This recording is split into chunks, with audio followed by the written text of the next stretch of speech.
Good evening. It is just after 6 o'clock, and I would like to call this Committee of the Whole meeting to order. Council for the City of Port Alberni respectfully acknowledges that we are holding our meeting on the unceded traditional territories of the Sept and Hupecheseth First Nations. Are there any late items to be submitted by council members? Are there any late items from the corporate officer? No, through the chair. Thank you. So this is being live streamed on YouTube and recorded at the same time, so you can watch it later if you like. But then, of course, you won't hear that until later if you're watching it later. Can I have a motion to approve the agenda? By Councillor Solda and seconded by Councillor Dame. Any discussion? All in favor? Passes. And I note, do we have any individuals on Zoom or on internet? Mayor Minions? Yep. Mayor Minions, we'd like to record your vote on that passing of the agenda. Well, I'm in favor, but just clarifying, because I thought we took the voicing of votes out as a requirement when we updated our procedures bylaw. So just curious if I need to voice them out loud or not. That's correct, Mayor Minions. You don't need to voice your vote in this case unless you'd like to oppose. Okay, Thank you. So I will where needed for sure. Thank you so much. Thank you, Mayor. I'll stop running old school. The adoption of the minutes from the meeting held at 4 p.m. on June the 19th, 2023 is presented. Does anyone want to make a motion for acceptance? To adopt. That's Councillor Solda. Councillor Mealy. Any discussion? All in favor? Any opposed? Carried. This brings us to our public input period, which is an opportunity for the public to address council on topics that are relevant to City Council. A maximum of 6 speakers for no more than 5 minutes each will be accommodated. Does anyone wish to have input from the public? Thank you, Mr. Anderson. Please come forward, state your name for the record and your area of residence. Neil Anderson, and so glad to see so many people show up to this meeting that is really a public meeting. And I'd like to talk a little bit about that when I can find a place to bring it up. I guess my first question is, what is the protocol for this in a committee of the whole meeting that's actually meant for the public to provide some input that they're no longer able to do at the city council meetings? What is the protocol? Let's start with the public input. Does it remain the same as before? Is there any changes at all? And if I may say it publicly, I raised some issues at the last meeting before I go into my minutes. And what I had to say was not a reflection on our acting chair, Mr. Polit. He handled the meeting very well for the first time. It wasn't a reflection on you. So I just want to say that publicly. Thank you very much, Mr. Anderson. I appreciate your comments and your vote of confidence. The protocol, if what you're referring to is how the process works in that what topics can be addressed, how speakers will be treated by the chair, etc., then it's exactly the same as it has been previously. There's been no changes, except with the extension of the adoption of the public input period now being for 6 speakers and 5 minutes. Yeah. Okay, and that's what I understand. But the rules before were, and I'm bringing it up because I don't think it works for a meeting such as this, where you're providing an opportunity for the public to bring up things that we're no longer able to do at the council meetings. And the rules that I understood, and I expect that they're the same at this moment, is that you can speak on any issue you want, and you can't ask questions. Council cannot respond to the topic of discussion that you choose. And so am I correct in saying those rules remain the same?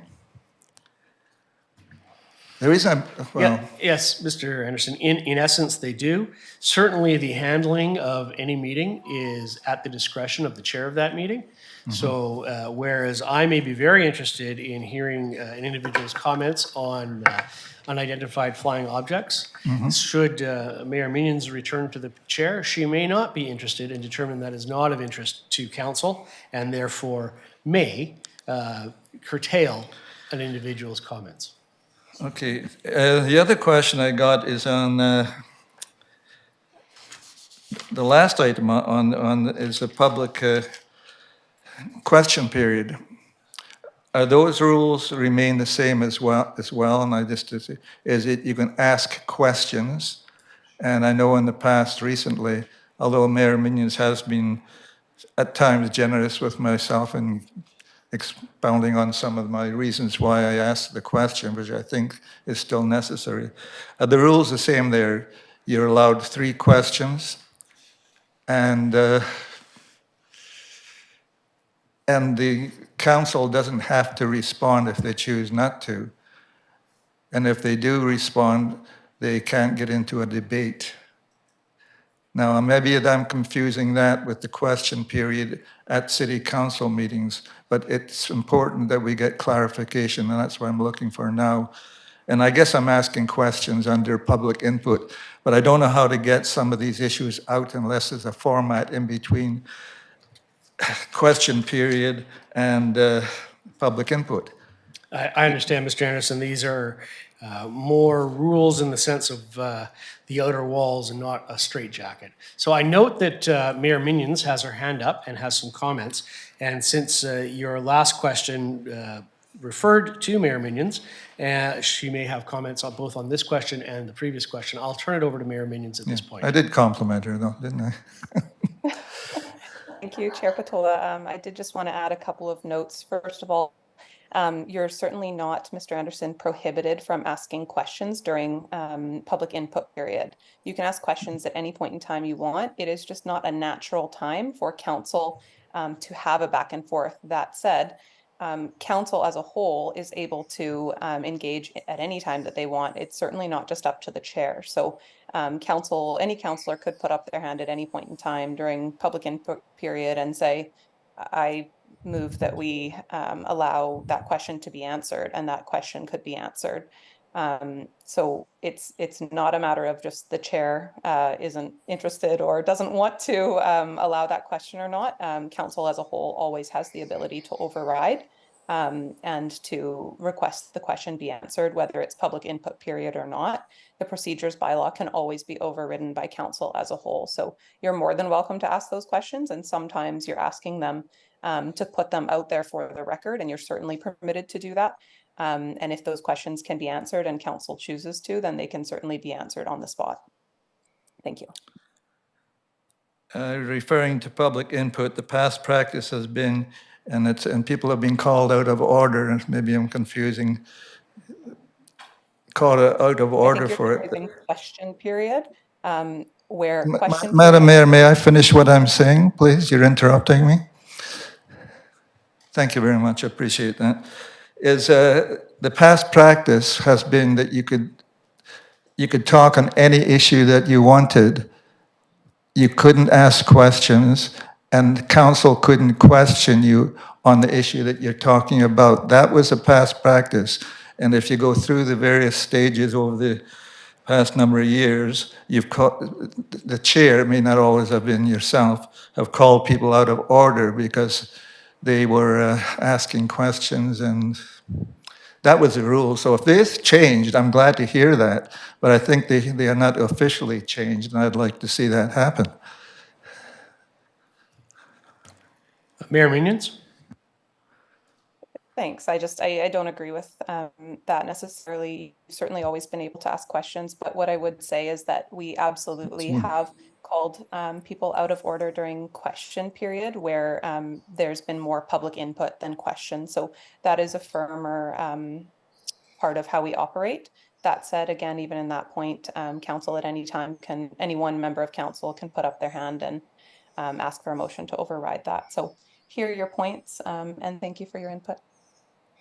So let's refer back to what I'm talking about, public input period. When I mentioned the rules, those were strict rules that we've had to abide by. Some people have asked questions, and you've called them on that too, and justly so. Talk about what you want. No questions from the speaker. No questions or debate from the council. I'm just stating that's the way it was. If council wants to change it, I'm all in favor of that. It opens public input period to more of a debate and a discussion. So I am in favor of it. But I want to be accurate what the past practice was, and I'm 99% sure I'm correct.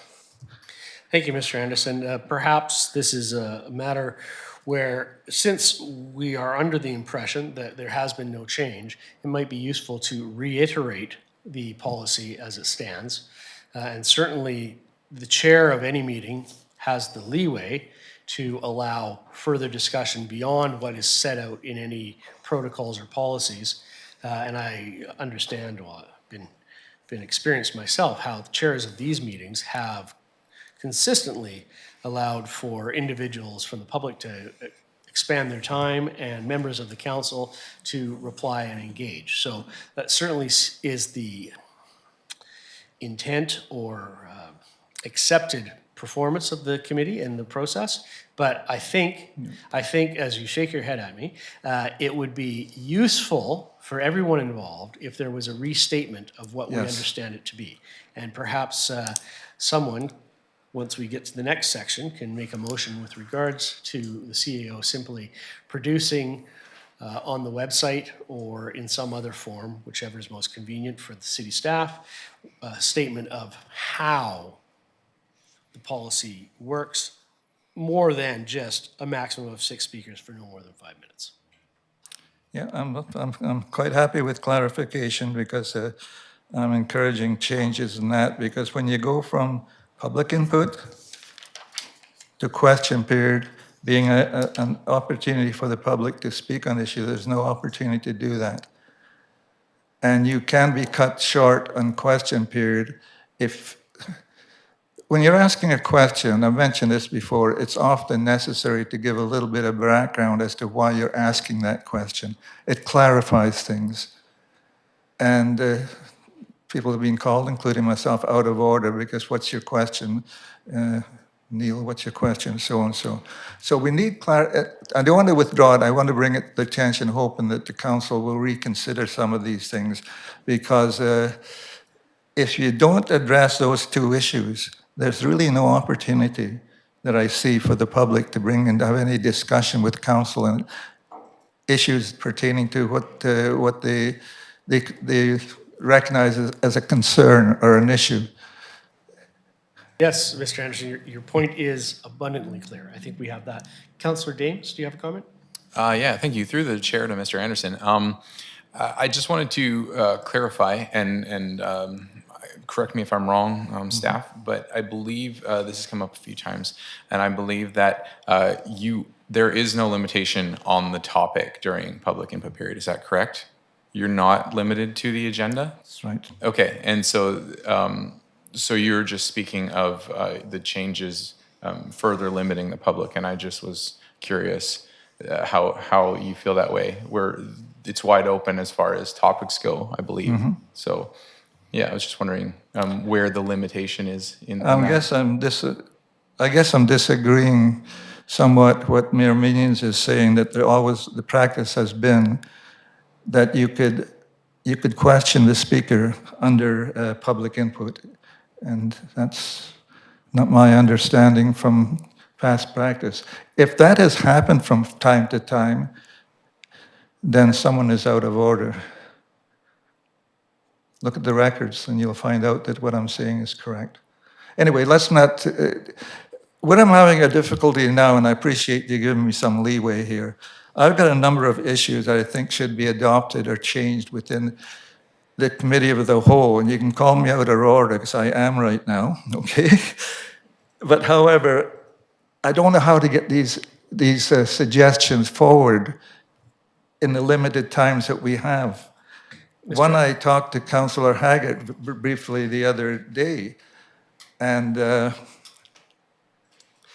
I was saying, a committee of the whole is formed for a number of different reasons. Often it's used because of a topic that comes up that requires much more time than the council is able to provide at a regular council meeting. So the right thing to do, I certainly think it is, that you say, look, there's too much information here that we need to put together. Let's form a committee of the whole on such and such a date, and we'll put that on the agenda. Usually it's just 1 or 2 items. Our committee of the whole run like general meetings. Yes, Mr. Anderson. So certainly the answer to your question is that there are other options available to you. One is to present as a delegation, which at 13 minutes overtime now, you're whittling into the delegation's times that we have before us today, but that's of no effect. The other would be to write a letter that would set out all of your points in entirety so that council can consider that, and certainly would be able to consider that before a meeting and provide thought into it and avoid the likely outcome that you have before mentioned you detest, which is we don't have an answer for that, we'll have to get back to you. So I do recognize that 5 minutes is not a lot to make a presentation on every issue that you see facing the city and your proposed solutions. But by being a delegation and presenting material beforehand, or by writing a letter and presenting the material in that written form, we can certainly endeavor to find solutions or entertain all of your discussion points. And I understood that that's what this meeting, the changes are required to provide the opportunity for people to discuss. You can't discuss things over a letter. This is the ideal opportunity for disagreeing or agreeing without being confrontational. That's what I'm trying to do. But now you're calling me out of order because I'm going over time. And then my question at the beginning was, how do I get some of these things, it's about 3 or 4, out when I can't do it in question period and I can't do it in public input? Write a letter. That doesn't hold it. We gave up a lot. We gave up a lot from input at council meetings, and we're getting nothing back. I understand. Mr. Anderson? Send a letter. Councillors do have some comments that may be of assistance to you. Councillor Haggard. Yeah, I'm glad to hear what Thank they you, have. Acting Mayor Patola. Mr. Anderson, when the acting chair suggested you write a letter, he's not trying to ignore your suggestions. Sometimes when people have a list of things, it's better for council to read them beforehand, ponder them, have time to think about them, and have questions. But when a person comes up off the top of their head, sometimes it's very difficult to consider a whole list of things. So if you put them in writing, either by email or to letter to council, we do have time to think about them, and we can certainly put them on an agenda at an upcoming committee of the whole meeting. Does that make more sense to you? It's just to give us an opportunity to read understand it what you're saying. I'm beforehand. not sure it's the best way of dealing with something. I like to talk to someone and get their first impulse to a question. Yeah. That's what's constructive. That's what's good. That's how you know how everyone thinks. Yeah. My And, preference is to read them beforehand and to think I about know, them. and decide and it could be to decide why you don't want to go along with something. Let's have an open discussion on things. Let's really make this council and the public a little bit more together and reaching decisions. So I've got 3 things, and I can't bring Mr. them Anderson, up. if I may, Councillor Solda also has a response. Yeah, thank you. So, Mr. Anderson, Yes. I agree with Councillor Haggard, but where I'm going with this is that you could write it in a letter and then come up and highlight some of the points, your main points, so you can hear public response and council response too on top of that. I think that's really important. I like to see, because sometimes you get lost, you have got lost, where am I, right, on the paperwork, but we have it in front of us, we could follow along, but it's all written down, and then you come up and you highlight what's really important. And I think that's would be really satisfying for all of us. Maybe for you, maybe not. I don't know. I can't answer yours. But for me, that's what it would be. Thank you. So and I'll end pretty soon, because there's no sense in me even being here now.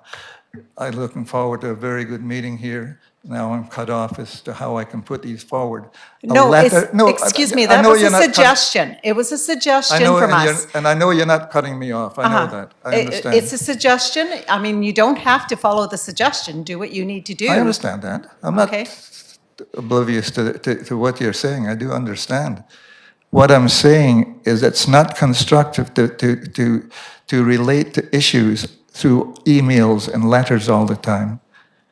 Now, I'm not going to go on with it, but there's no sense in me staying here, so your only person here is about to leave because Mr. Anderson? it's not our meeting. I don't like emails and stuff like that either. I prefer to do it face to face. So, and I'm not going to speak on behalf of the rest of the council. I don't like Zoom meetings. I prefer face to face because I get more out of face to face. So that is my comment to you. So you could talk to us. We have no problem with that. We just figured it would be easier.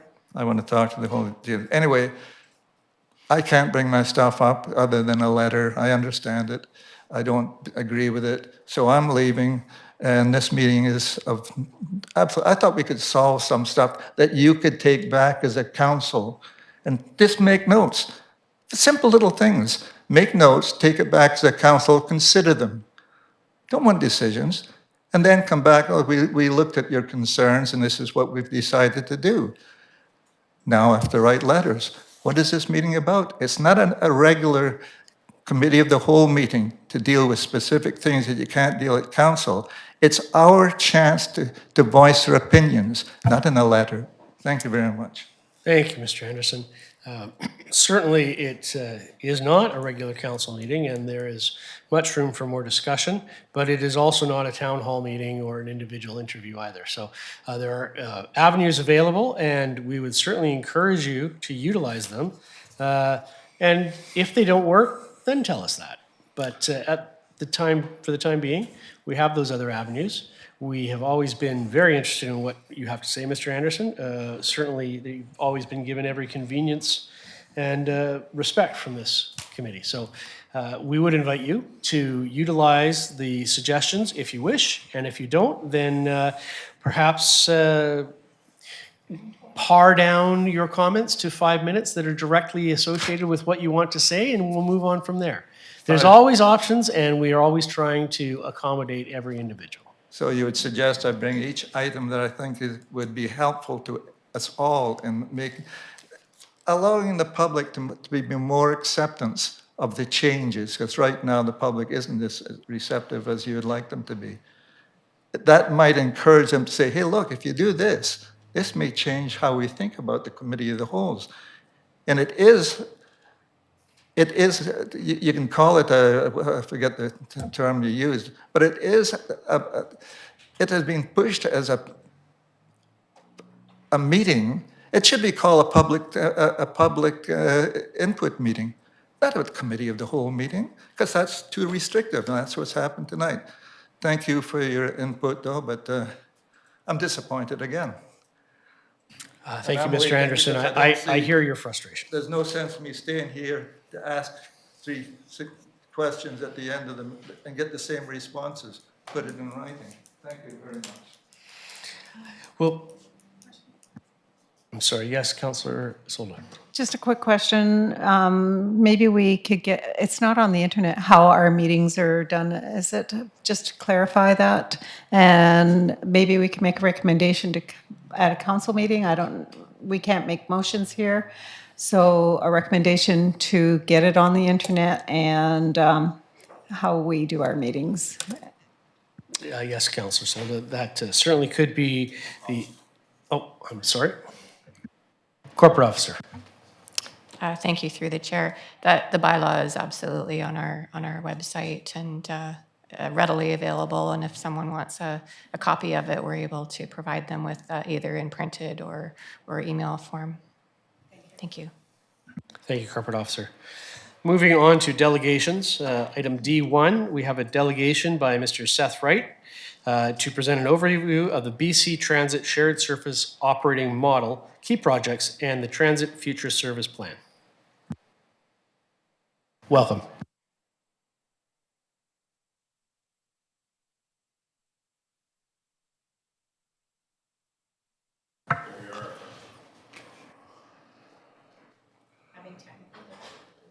My screen looks different. I'll just stop sharing every time.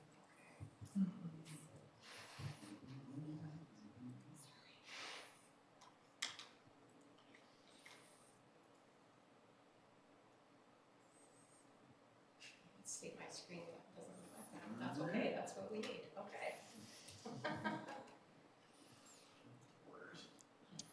There we are. Thank you, Chair and Council, for your time this evening. It's my pleasure to come and be able to present to you about BC Transit. I understand that it's been some time since a representative of my organization has come and spoken to Council in Port Alberni, and we have a very successful system here. And so I wanted to share some details about it and highlight some of the work we're doing across the province and some of the work that certainly benefits this community and this system in particular.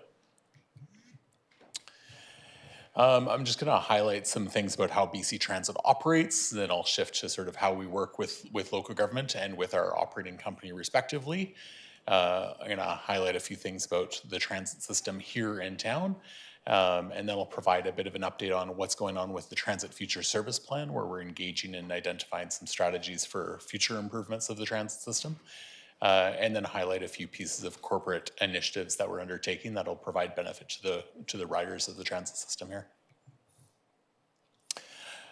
First off, I am a senior manager of government relations, so I provide the key conduit with your staff and work with transit systems up and down Vancouver Island as well as Salt Spring Island to support a team of subject matter experts. We have about 500 administrative staff working on all sorts of different projects at BC Transit, from scheduling, marketing, fleet engineering, fleet maintenance, all sorts of things. And so I'm the person to provide that connection to your community and ensure that that we're doing things well to meet your political priorities.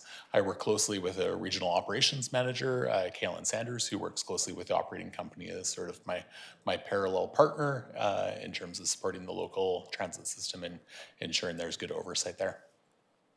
I personally have a background in land use planning and transit planning and previously worked for local government for 5 years.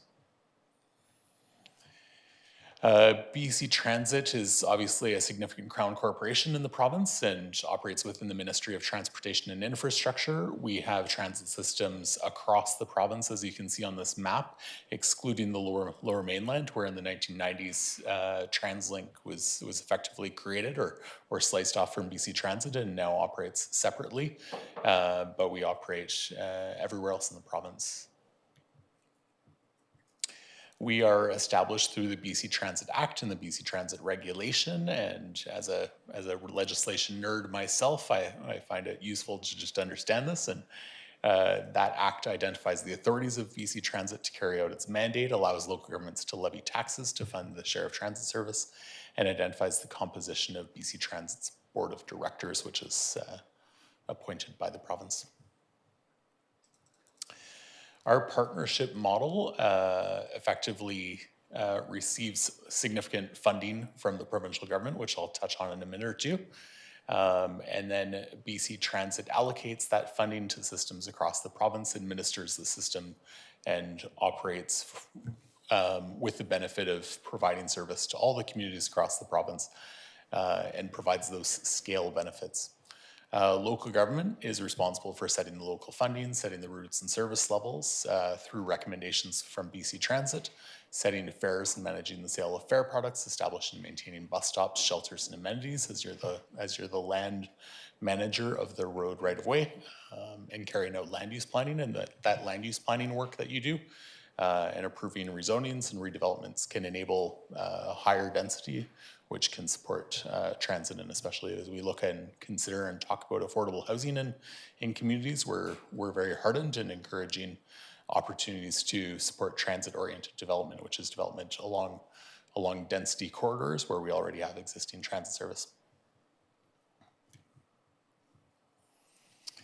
BC Transit, as I've alluded to already, allocates that provincial funding, plans the transit system. We have the planning team and planning staff to support that work, as my colleague Victor Capetti is undertaking with the Transit Future Service Plan, which I'll be talking about in a few minutes. We facilitate the operation of the transit system through a contract with our operating company. We procure and own the fleet, so we own about 1,200 buses across the province. We carry out the marketing, which principally I think folks think about as the rider's guide, but also involves various other means of promoting the transit system and develop and manage our capital budgets to build new facilities, to build exchanges and all sorts of things like that. And we have all the other professional services required to manage and administer those pieces. We work with operating companies across the province. We have a mix of private, not-for-profit, and municipally owned operating companies across the province. In Port Alberni here, we have PWT, Pacific Western Transit, which provides service. And they deliver the service on the road, also managing the labor relations of that service for both the mechanics and the drivers, collecting fare revenue, obviously, and providing customer service. One of the things in the BC Transit Act that I think is most useful for understanding to local government is the generous share, and I would point out that BC Transit is fairly unique in North America and perhaps the world. I think New Jersey is the only other jurisdiction which has a provincial or state level transit authority, and in every other jurisdiction in Canada, certainly it's an exclusively municipal endeavor where there may be access to capital dollars for major projects, but operating dollars tend not to come from the province. And this model in British Columbia enables transit in smaller communities than we see in other provinces. So I think it's very beneficial. And also the provincial share at 47% or just under 47% for conventional transit and 67% for handy dart transit is fairly generous and enables a pretty good cost savings.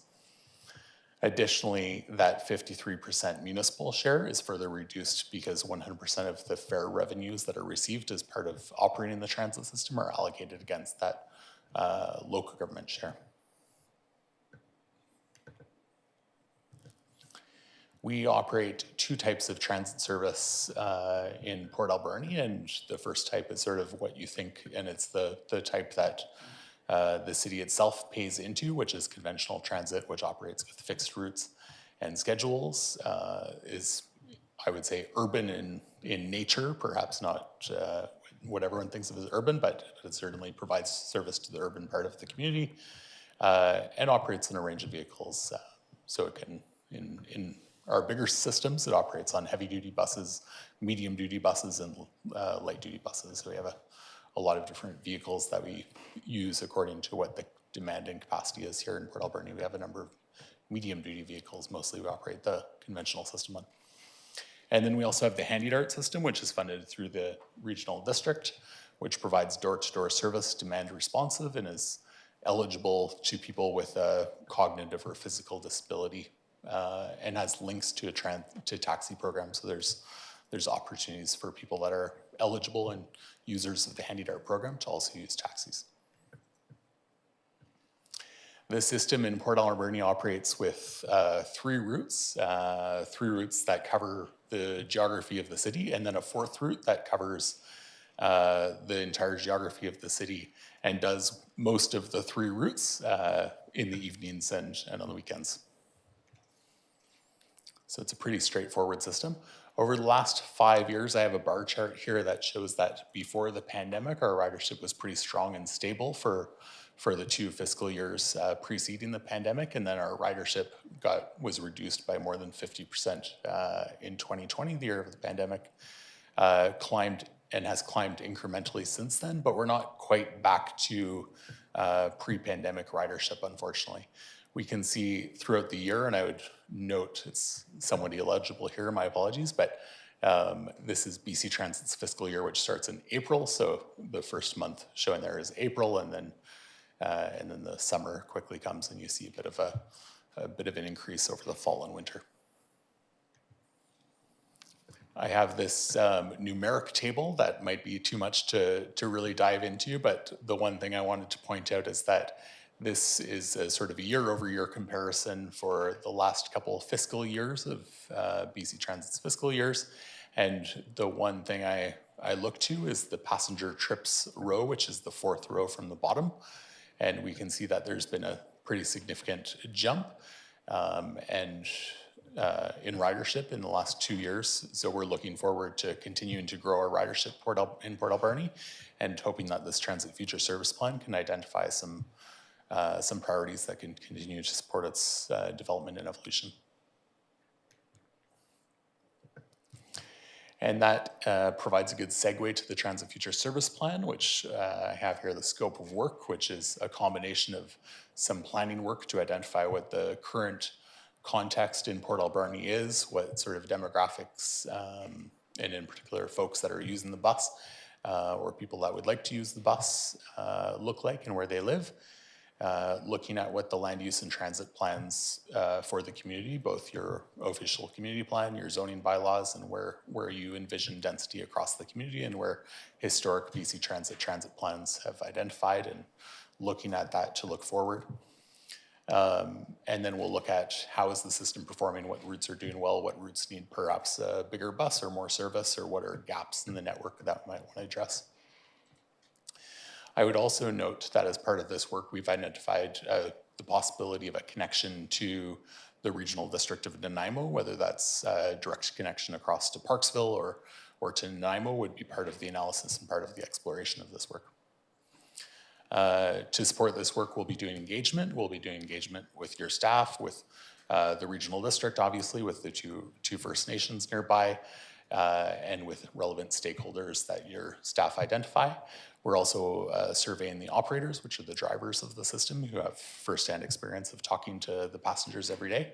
And then we'll be supporting with a public engagement survey that's both online and has paper versions. The deliverables for this process will be a report that identifies service improvements for the existing transit system and with any required infrastructure improvements as well identified. Thus far, my colleague Victor Capetti, who's the planner working on this work, has completed a number of pieces of work. He's currently completing the stakeholder list and designing some online engagement to move forward with the engagement piece. He continues to review data. I think this piece is in solid draft form at this point, and starting to develop some draft service improvements for that public engagement piece. A few months ago, we decided that we might want to delay this piece of work, one, because there were some challenges in confirming some of our data, but moreover, with the closure of the highway, we didn't feel like it was an appropriate time to go out and consult the community on transportation, and we felt like it would be overshadowed by the events that have transpired. Looking forward, we have a revised timeline for the next couple months to complete some of that planning work and to start the engagement. And we're looking forward to providing draft reports and being able to provide a final report to your council and to the regional district later this winter. I'm going to shift gears a little bit to talk about some of our technological initiatives as a Crown Corporation. The first one is NextRide, which we installed about a year ago, or maybe a year and a half ago now. And there's an app on your phone that you can use called the Transit app with a green icon, and it provides incredible functionality and tells you exactly where your bus is. So if you're waiting at the Redford Exchange, you know how much time you have to run and grab a coffee or go to the washroom, and you don't have to fret that you're missed the bus. And this provides great value for folks and just much more ease of use. I think one of the key findings of this is 5 minutes can feel like an eternity if you feel like you've missed the bus, but 5 minutes can feel like a vacation if you know you're just got 5 minutes for the bus to come. Secondly, and quite excitingly, our electronic fare collection system is coming online in the next couple of months. We just brought it online live in Victoria. It's pronounced UMO. It comes with an app, and that app has an account where you can load money onto that account, a minimum of $5, but maximum you can put $100 on it if you want. And it can be a reloadable app, and it's sort of, I think of it as similar to the BC Ferries experience card, and provides sort of the functionality of just having an app rather than always having to scrounge up pocket change from your couch or what have you. And so we see this as the future of giving that flexibility. There's also a second phase to this project, which is going to be 6 or 8 months subsequent, where we'll be looking at bringing online debit and credit cards for folks that might not be regular users of the transit system, but might have enjoyed a beverage or two downtown and want to get home safely without having to use a vehicle. And then finally, the last program I want to talk about is our low carbon fleet program, which is really our battery electric bus program. And the province has set out some ambitious climate change targets. Those carbon emission reduction targets are laid out on the slide. The province, I think, is working hard to try and achieve these targets, and BC Transit's been identified as the Crown Corporation with the greatest capacity to really achieve the significant reduction in greenhouse gas emissions that we need to achieve to meet those targets. And so a lot of those resources are being funneled to BC Transit to support and ultimately to subsidize and fund and support the offsetting of those costs associated with building the infrastructure for battery electric bus and the charging infrastructure required. I don't think I need to talk about why we're electrifying. I think we see it everywhere in our community, and we see more and more battery electric cars on the road. But there's obviously a significant reason to electrify, and we're very excited. It changes aspects of our operating model, but we are carrying out a business case at every step of the way, and we're ensuring that we're moving forward in a logical way and not moving forward without a careful analysis of the detailed costs as we carry out the work. We obviously operate a variety of vehicle types, as I've talked about already. Some of these vehicle types, like heavy duty buses, are much further advanced in their development in terms of battery electric buses. So that is a technology that we're able to buy battery electric buses already off the shelf, and we do have 10 heavy-duty battery electric buses coming to Victoria in the next few months. Over the next couple of years, we have further deployments of many buses coming to communities across the province. But the medium-duty and light-duty buses are not quite as advanced at this point, so we're waiting for the further development of those industries to advance those bus types before we start procuring those vehicle types. Our transition to electric is effectively a 2-phase approach, and the first phase is over the next couple of years, and will be what I happily call the easier phase, which we're finding is not always super easy, but we're working closely with engineers who are looking at our properties, looking at where we already own land and where we can put in that charging infrastructure, and sending out buses when we need replacement buses that are battery electric and we can put in the charging infrastructure. The second phase is the more challenging phase, where we're going to have to moving buses around the province to make it all work, and we'll be negotiating that process over the following years.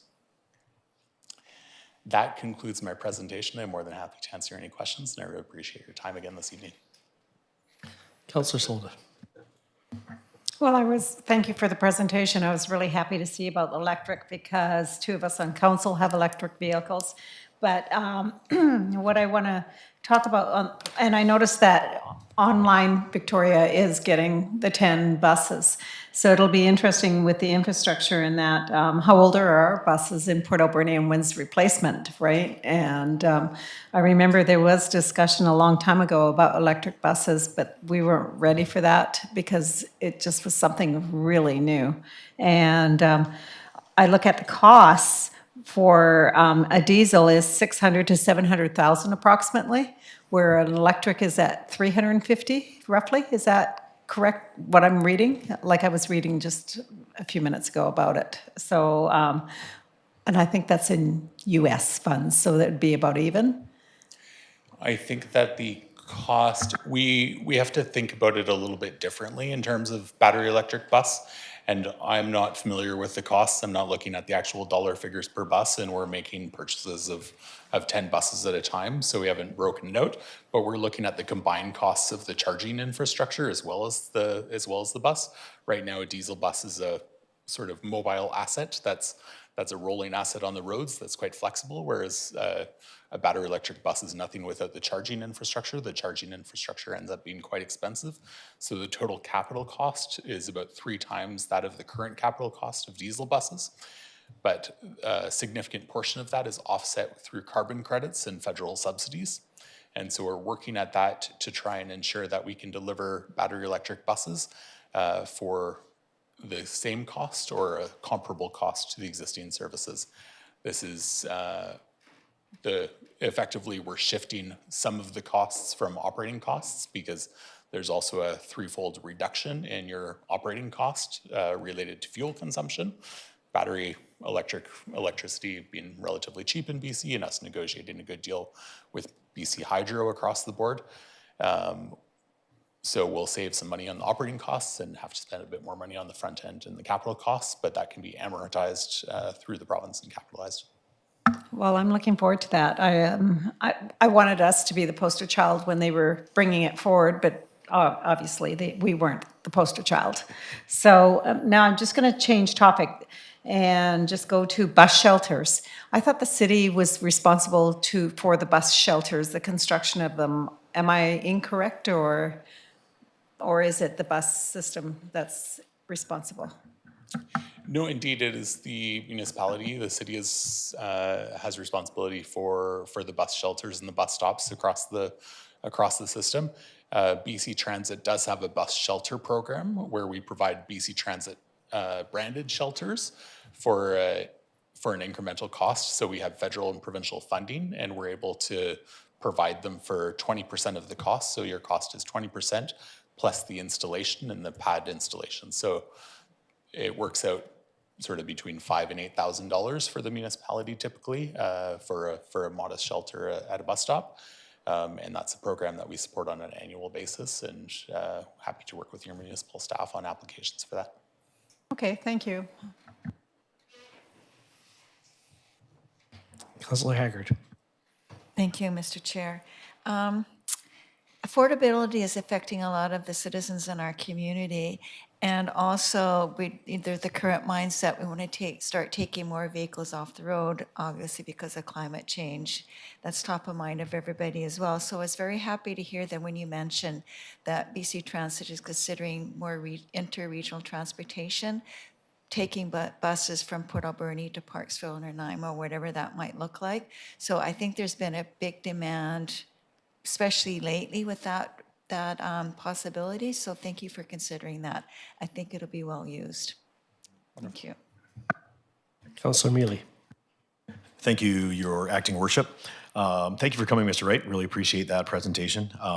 I used the local bus service 3 times in the last week, and so it was nice. And I just want to put it out there in the public that we have a great bus system here, great employees, the buses are clean, and you can get across town for $2. So we've got it pretty good here, I would say. And still in the evening special, we can take one home late too. And not only that, the service that is provided during elections, New Year's, stuff like that as well, where the drivers are up late. So we have a great staff here, and I just want to let you know that. Sir, thank you for coming. Also glad to see, I just want to say on Councillor Haggard's point, I'm also glad to see the exploration of service the possible service to over the hump. Just because there is a need, there's a lot of people that are looking towards that. So I look forward to seeing that. However, it all comes down to cost, of course. So can I actually, and just a question maybe for staff, I saw some numbers up there, but what is the amount that we subsidize the local transit to, the expenditures to the revenue? Is that available right now? And if not, that's okay. I know it's a tough question at this point, I'm sorry, but I just don't have the budget in front of me. I'm sorry, Mr. McGifford there.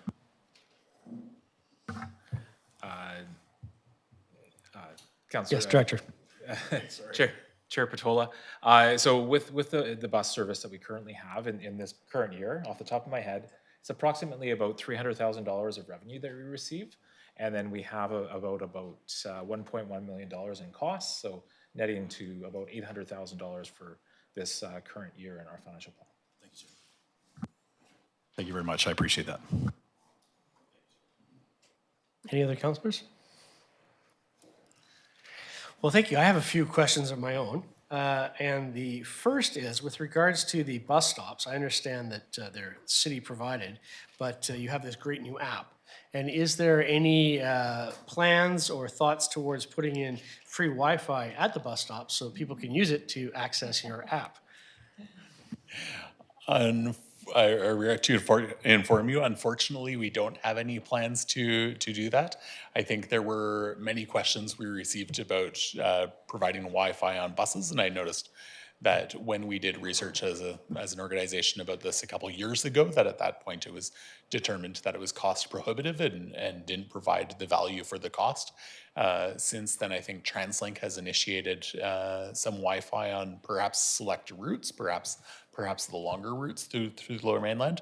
So there may be opportunity for further investigation, and certainly I think on the interregional routes where folks are on the bus for a full hour. So I think that may be a conversation. I'm not sure about the technical opportunities around Wi-Fi at bus stops. Certainly we hear conversation about folks that would like to ensure that our apps are not using too much of their data.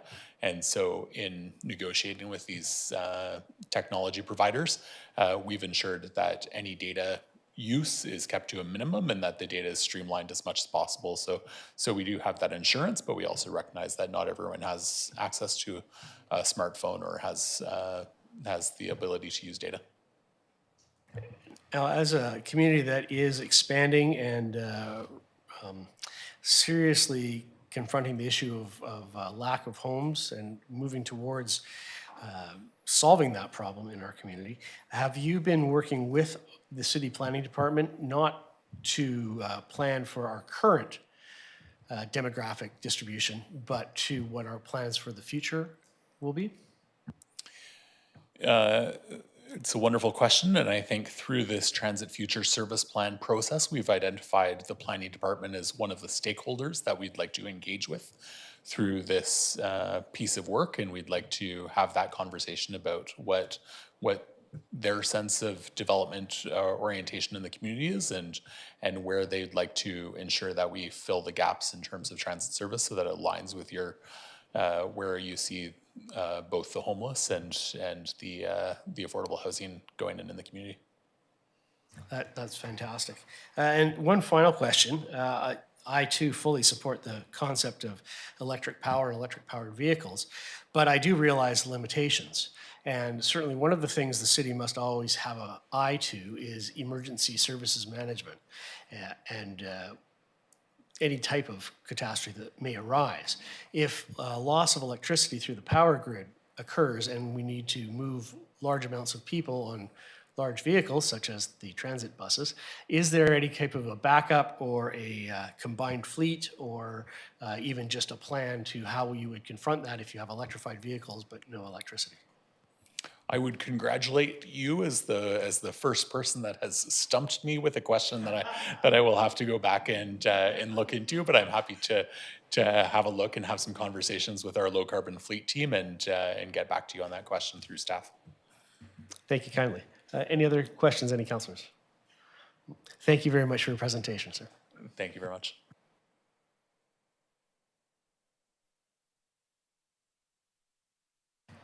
So next on the agenda is D2, the Synergy Foundation, Jill Doucette and Georgia Lavender, to present an overview of the circular economy framework in relation to the SOMAS Lands Keystone Project. Do we have that presentation? We have it on Zoom. Very excellent. Thank you. Wonderful. Well, thank you so much, Mayor and Council, for the opportunity to present to you today. Can everyone hear me okay? Yes. I'm seeing small heads nodding, so that's looking good. Yes, thank you so much for having me today. It's a real pleasure to be able to speak to you about our work at the Synergy Foundation and our work specifically in Port Alberni. So I just have a few slides here, and it looks like control of slides is with council chambers. Is that correct? Yes, that's correct.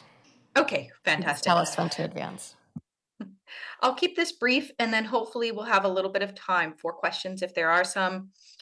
At the Synergy Foundation, we're a nonprofit based on Vancouver Island, and our objective is to advance the green economy. What we mean by that is really working with businesses one-on-one, working with local communities to help implement more sustainable solutions. One of our key themes across our programs and where we have centralized a lot of our work is in the circular economy. And if we can just move to the next slide.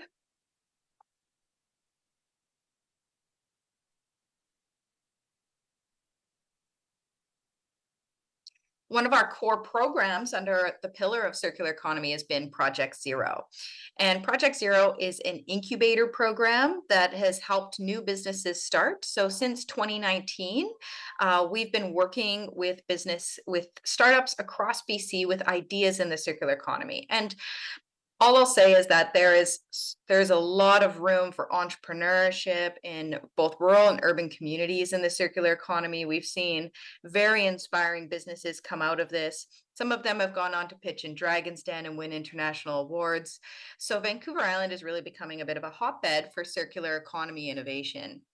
In addition, we launched a circular economy accelerator program for existing businesses to transition their operations to more circular approaches, meaning, zero waste, using waste as a resource.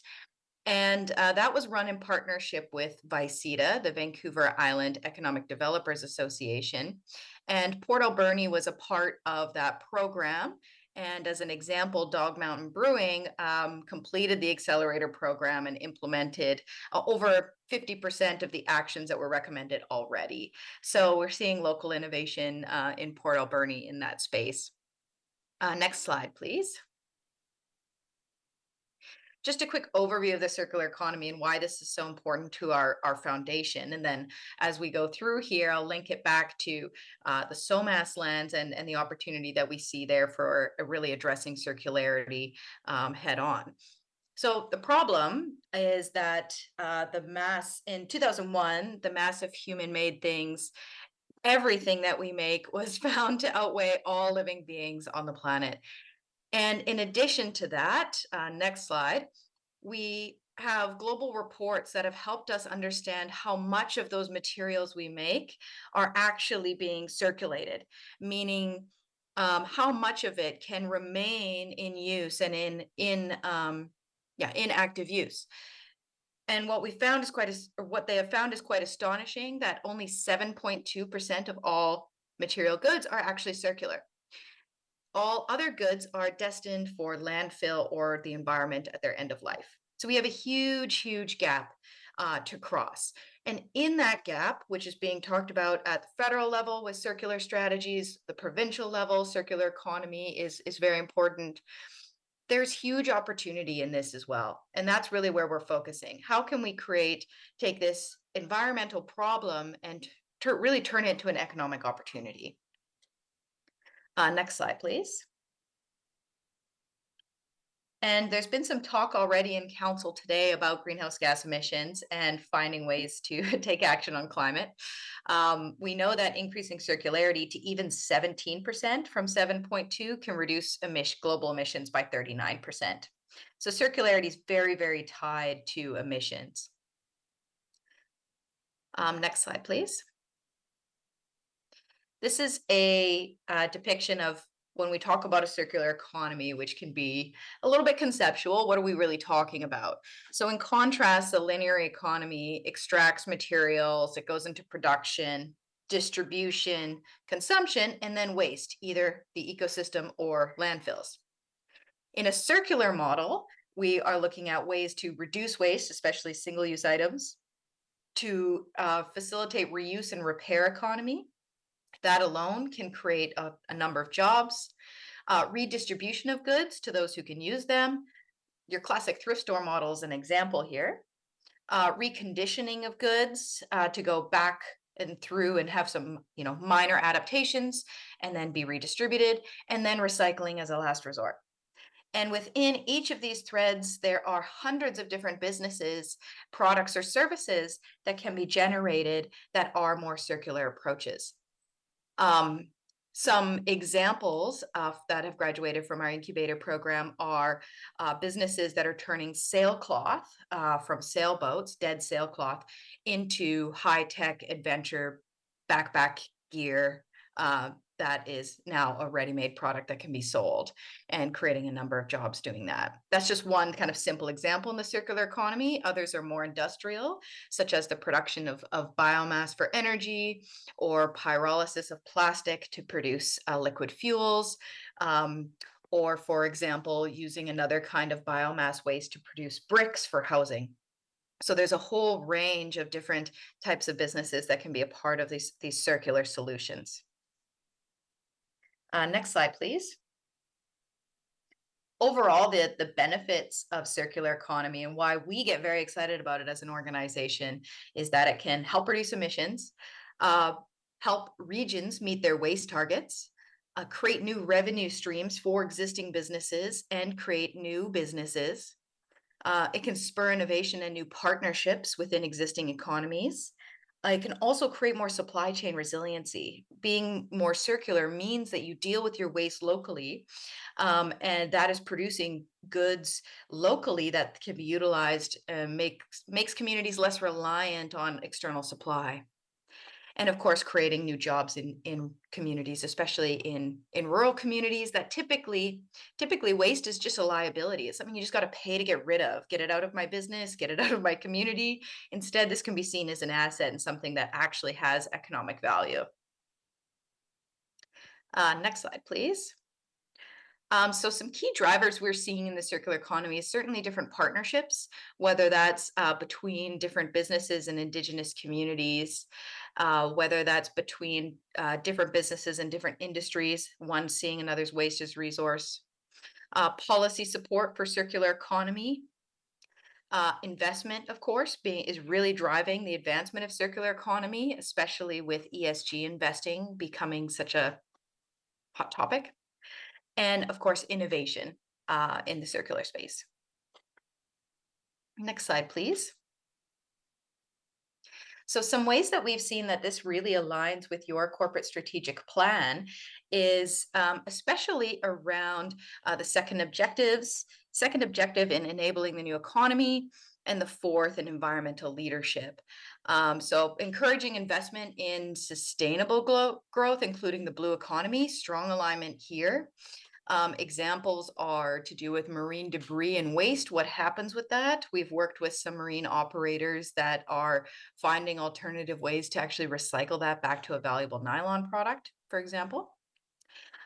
It also presents the opportunity to facilitate the redevelopment of brownfield sites and take an active and innovative approach to position those sites as hubs for circular innovation. Next slide, please. So in speaking with staff at Port Alberni, we spoke about the SOMAS lands redevelopment and really saw this as an opportunity and something that it will continue to be explored, I'm sure, within the city. And through the REDIP funding, Synergy has been hired to support with the site in terms of looking at opportunities for deconstruction and salvaging value, but also reducing emissions on the site, and offering training and workplace training and a unique micro-credential program with North Island College to give people the skills to do deconstruction and salvage those valuable materials, and really looking at creating, is there an opportunity here to create a circular cluster that has environmental, social, and economic benefits? And that could look like a number of different ways, and that should certainly be driven by city and council, by your stakeholders and the citizens and local businesses into what that should look like. But it is so rare, I'll just say from working with other cities, it's so rare to have this kind of opportunity, and I'm sure you know that very well already. And to have light industrial land like this that can be, can become this kinds of cluster. So I'm very excited for your community and what mayor and council will make of this site. However, the challenge with circular economy is, as an afterthought, it doesn't work at all. It really does need to be designed into, we often get asked to be brought into projects right at the end, and it doesn't work. Circular economy really does need to be a strategy from the outset, which is why I wanted to present to you today to plant this seed.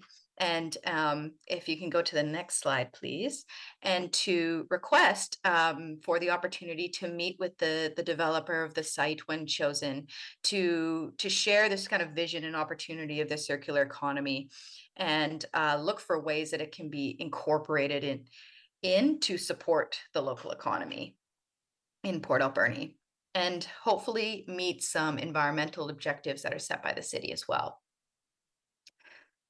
So that is a presentation, and hopefully I haven't gone over time. I have one screen today, so I haven't been able to time check, but want to thank you for your time and attention.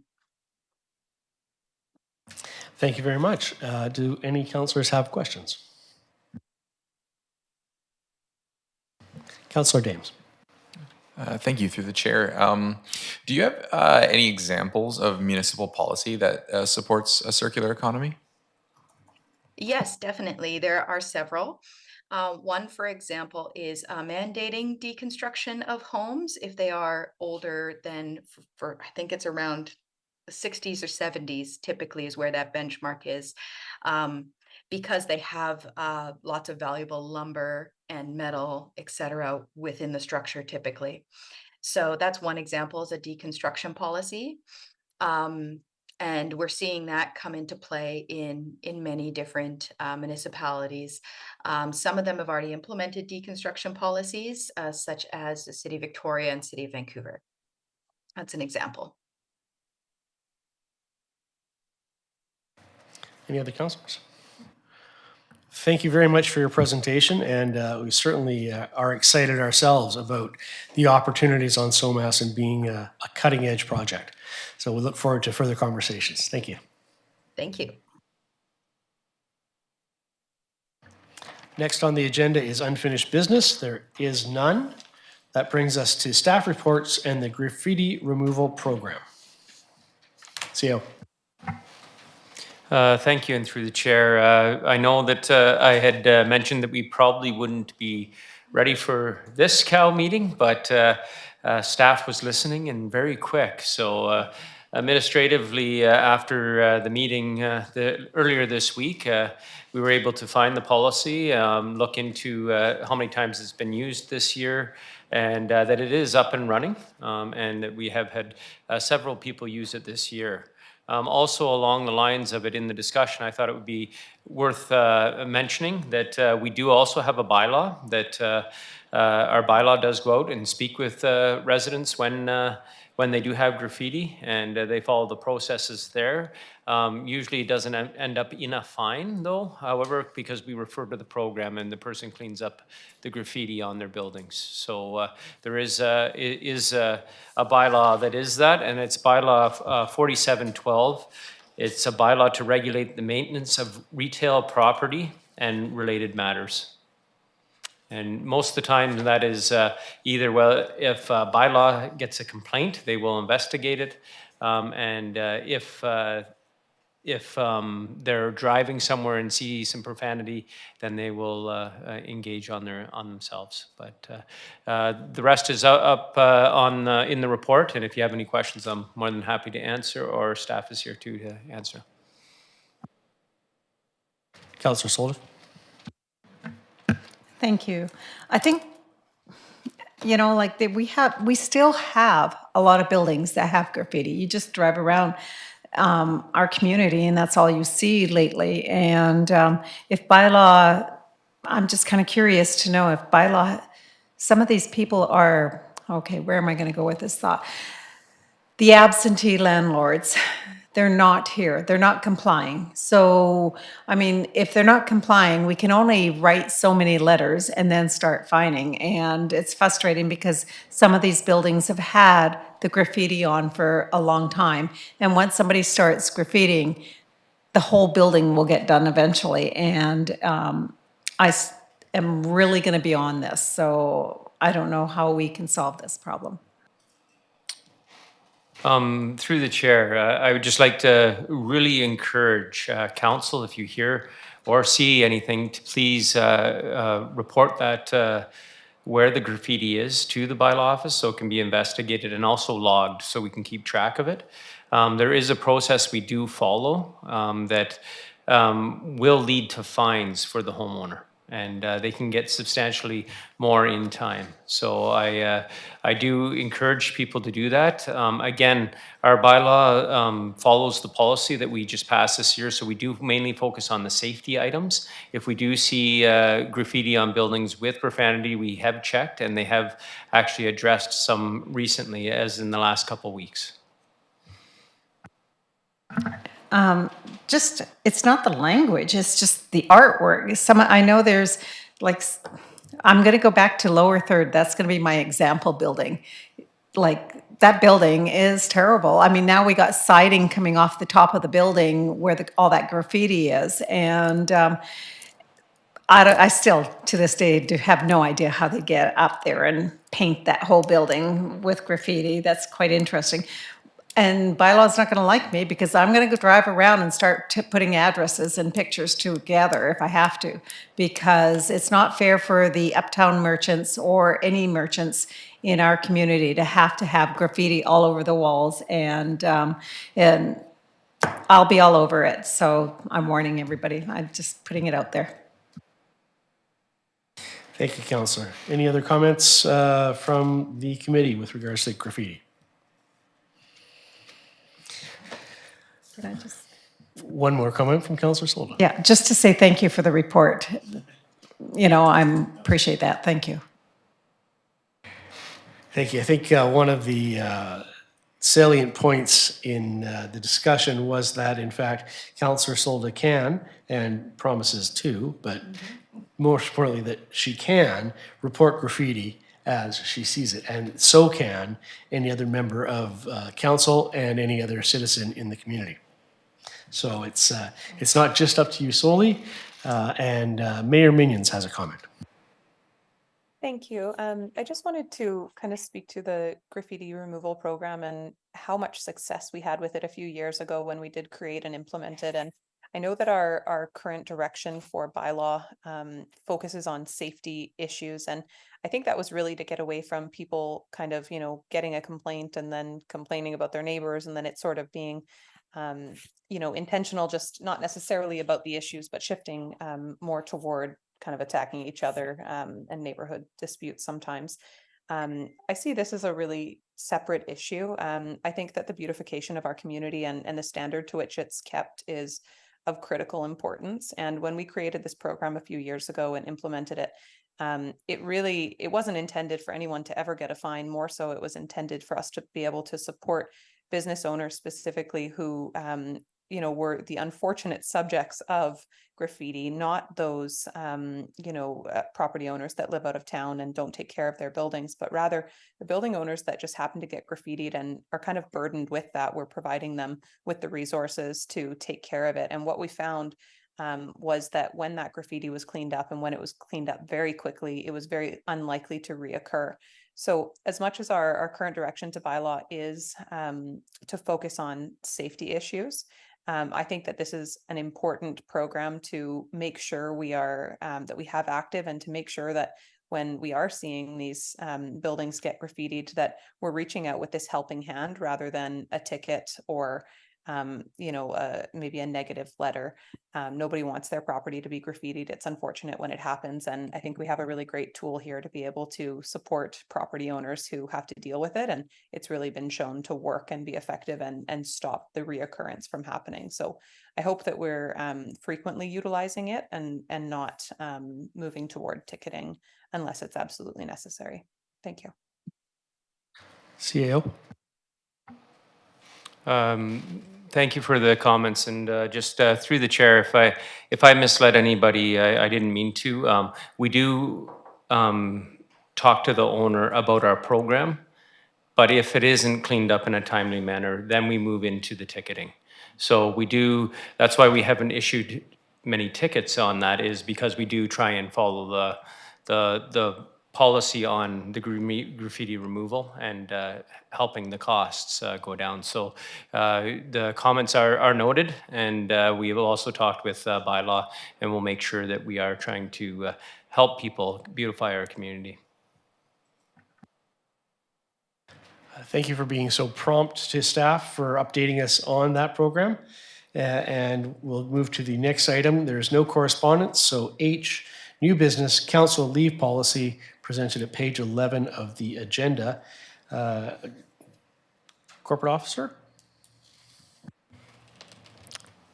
Thank you, through the chair. So yeah, back in the summer, we were asked to prepare a report providing some recommendations for a council leave policy, particularly as it relates to paternity and bereavement leave. So the community charter, section 125, of course, allows for a council member to be absent for a period of 60 days or for 4 consecutive regular scheduled meetings, whichever time is longer, without being disqualified from office.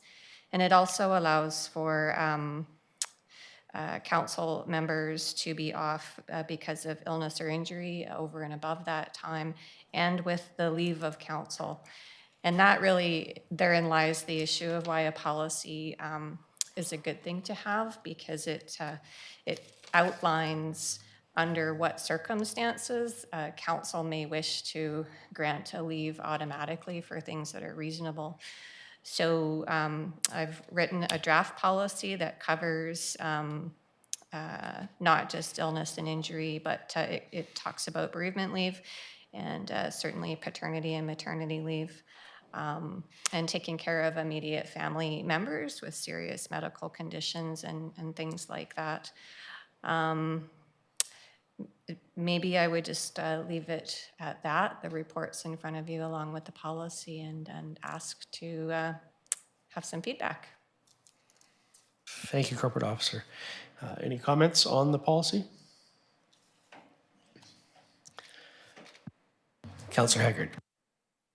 Thank you, Mr. Chair.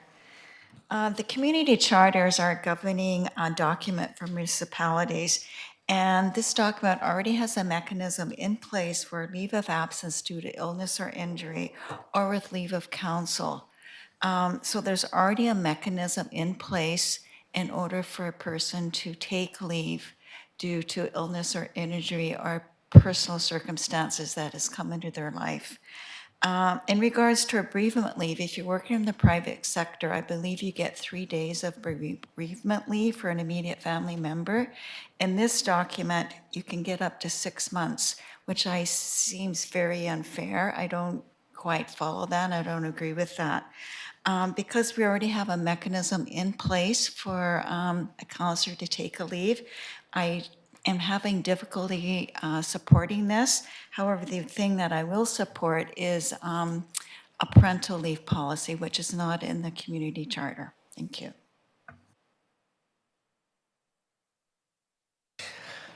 Thank you, Councillor Haggard. I also reviewed the policy, and since this was a motion that I had originally proposed for the purposes of discussion about what types of leave should be allowed, and I was very happy to see the drafting of this. I was very happy to see the wording of it. I think it's an excellent policy. The only changes that I might suggest are to delete the purpose of other extraordinary situations, because as Councillor Haggard has pointed out, certainly general unknown situations are covered already by the community charter. And by deleting other extraordinary situations, I would also suggest that we delete the phrase that says, if leave is to be approved, which is on page 3 of the policy, page 15, the first paragraph of our agenda, which would just leave the sentence that council must pass a resolution. In referring to other municipalities, as background information that have similar policies. It is directive. It's a requirement that council in these situations must pass a resolution granting leave. And the purpose of that is, in these specific situations, that our city wishes to support a family-friendly policy. We are providing just a little bit of surety for individuals that in their personal life won't come into conflict with their political life. So where an individual has been voted into office, and yet the vagaries and uncertainties of life befall them, they are not reliant upon the political process to deal with those. In this current situation, as I've previously observed, it's unlikely that council would ever deny somebody the need to attend a family situation. But this council will not always be the guiding hand behind the city of Port Alberni. And in the future, as we wish to attract the highest quality candidates for the position of city council once we have relinquished our positions, I think that that amount of surety for an individual is of assistance in attracting people to know that they are guaranteed in the vagaries of life that they don't need to be afraid of any possible negative relations they have between other members of council and themselves to attend to it. So it's a long way of saying it's nice to know you can leave if you have to, and you don't have to rely on somebody that might not let you leave just because they want to make your life hard. And given that, with the 2 deletions that I have proposed, I would move that the policy is accepted with those 2 deletions. Is there a seconder? Councillor Dame. Any further discussion on the issue?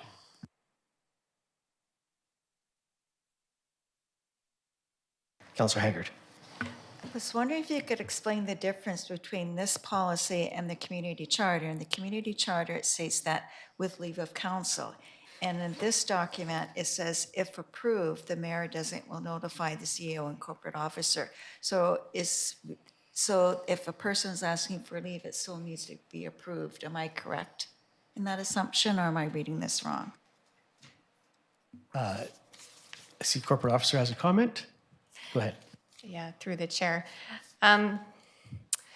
The part of the community charter that allows you to take up to the 60 days or the 4 meetings off is automatically granted with your own illness or your own injury. And so the second part of that with the leave of council would mean that you would essentially need to come and ask for permission of the rest of council. So council would grant you a leave, and they would have to decide on the length of time and under what circumstances they would approve it. This policy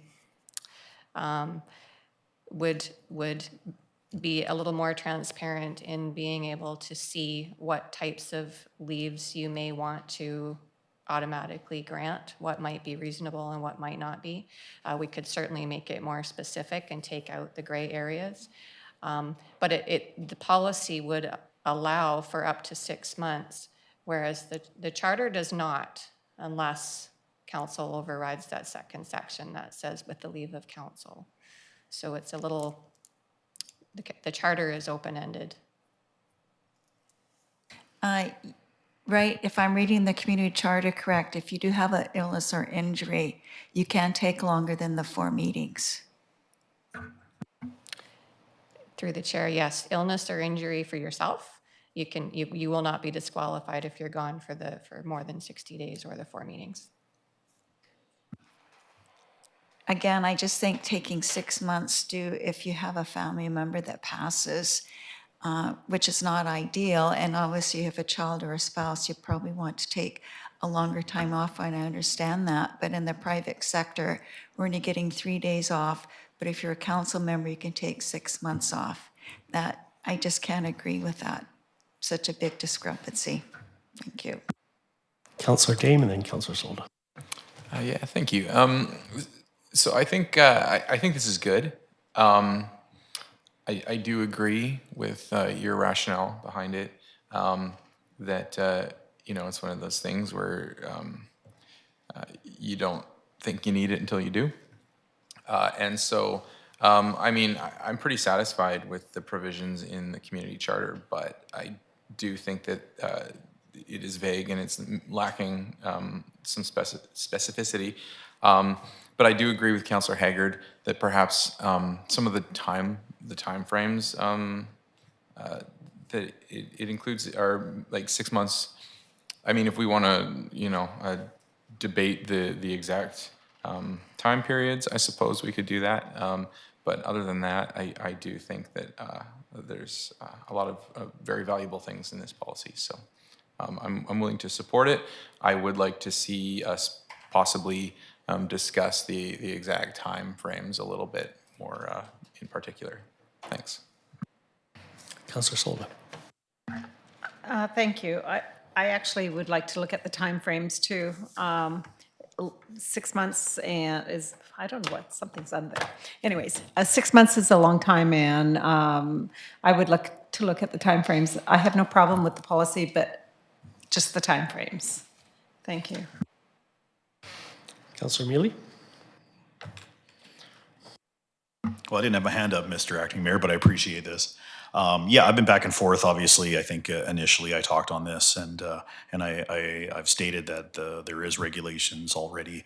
But I do understand from listening to our corporate officer, though, that the charter only provides it for the counselor. So I do understand if a parent, grandparent, spouse, family member has issues that the counselor needs to take care of. I understand that. So I also totally agree that I would have, 3 days. I didn't even get 3 days when my grandmother passed, and I had to be back here. So I do understand that. However, I must reiterate that these are the choices we make as councillors to run for public office and to be open, accountable, and ready for our constituents at any given time.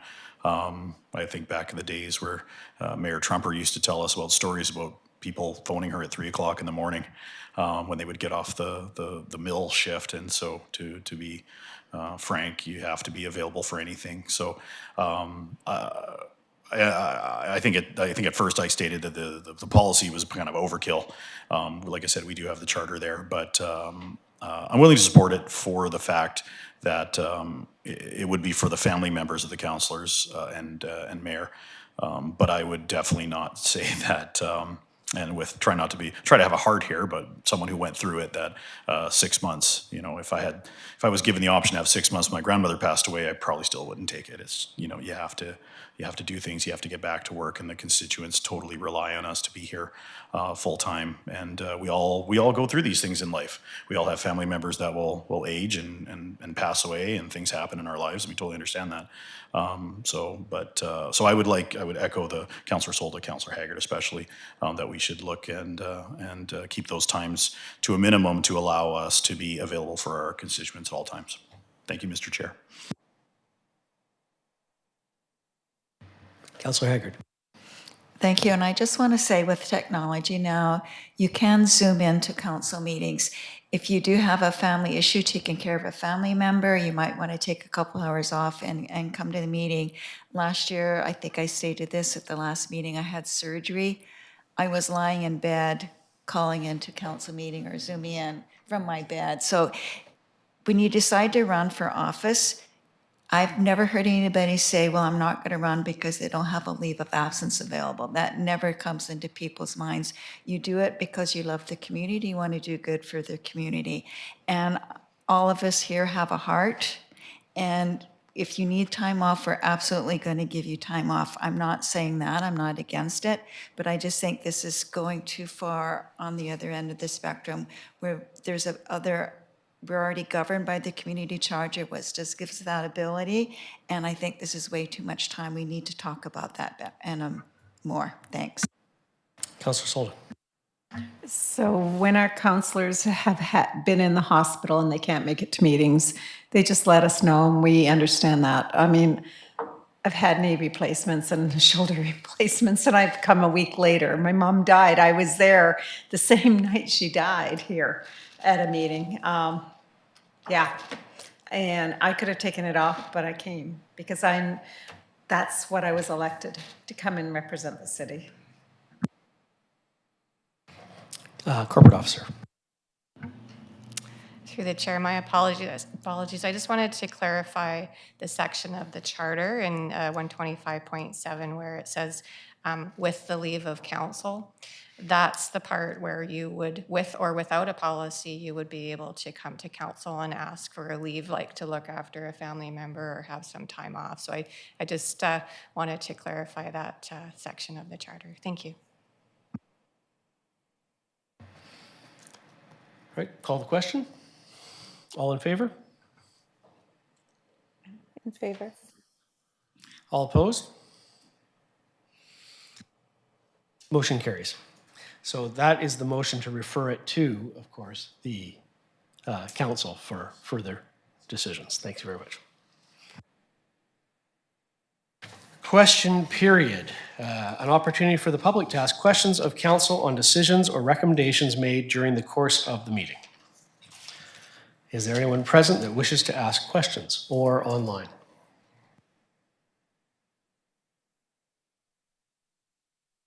Seeing and hearing none, I move to the next item, which is adjournment. Is there a motion for adjournment?